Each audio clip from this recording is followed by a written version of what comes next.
Alright, so this is a 2007 3/4 ton Dodge diesel pickup truck. Two-wheel drive, independent front suspension. Came to find out I had an alignment problem looking at tire wear.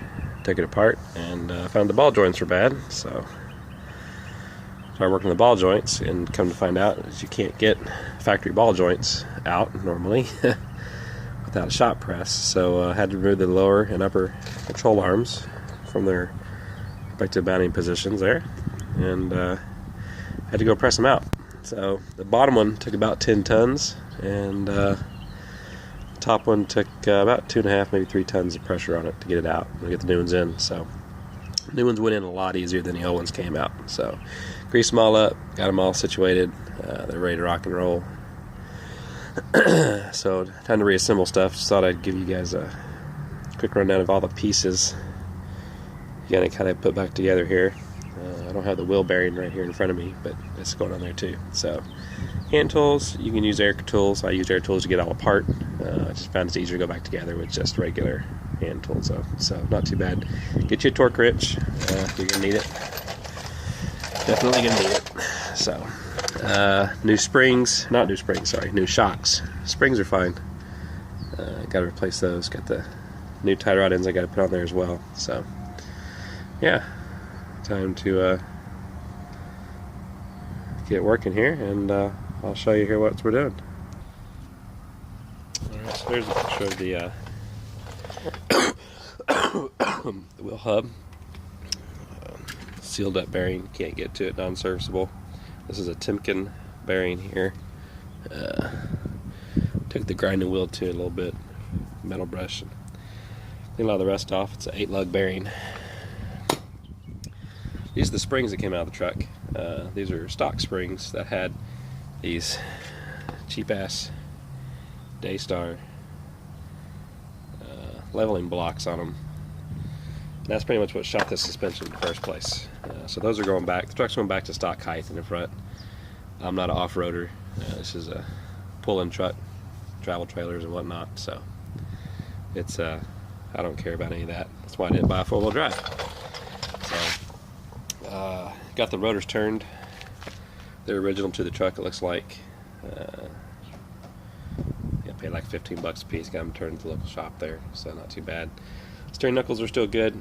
I didn't beat them up too much trying to get them apart. I'll tell you what though, they were stuck on those original ball joints here, especially that bottom one. I thought maybe been walled out a little bit, but after cleaning it up a little bit and looking at it, getting all the rust off of it, it didn't look too bad. So I was impressed.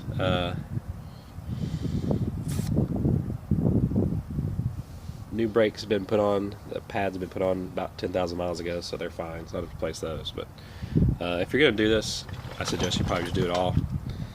I did. Upper and lower ball joints, tie rod ends. But if you're all original, you may as well go ahead and put your brake pads on, get your rotors turned. Check your bearings and make sure they're not squeaky and nasty. Mine may be going out of here pretty soon, but that's something for a later day. So there's a picture of the shock that came off the truck. It's a reflex shock. Never heard of it. I'm putting Monroe heavy load shocks on it, so that'll help with some wheel balance and control thing issues there. So one quick note about these upper and lower control arms here. This is where the upper arm connects to here. These nuts. This bolt does not turn. As you can see, it's flat on two sides, and then the hole it goes in is also flat. So you don't have to put anything on this end to hold it while you're getting the nut off. All you gotta do, stick it in there. It only goes in one way. So all you gotta do is turn this nut. And this is not a nylon nut, it's just a metal on metal nut, so there's no washers or anything on it. There's a bump stop that goes back here on the lower control arm.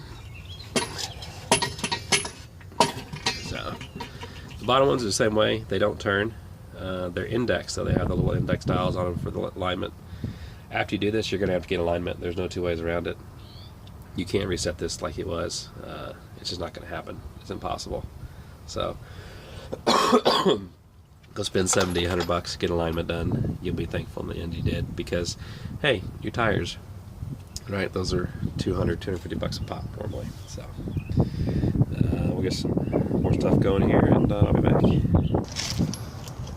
Here's a picture of the Monroe Gas Magnum shocks I'm putting in. These are 34520 part number. These are new tie rods I'm putting on. They're I think Drive Right brand. All these parts I got from Rock Auto. I tend to enjoy Rock Auto parts because they get shipped pretty fast, and they get here in about a couple days normally, so cheaper than paying tax locally, and that's what I'm down here in Houston, Texas, so we pay a pretty good chunk of change in tax. But auto parts stores like their parts, you know that. So it's easiest to get the old tie rod off the steering, the outer tie rod off the inner tie rod, the steering knuckle, window chin knuckle back together on the upper and lower control arms. So I'll show you how to do that. It's really easy. They're only hand tight. You just gotta get that lock washer off there, or the lock nut off there. So yeah, we'll get some of the stuff wound up here, and we'll come back in at it.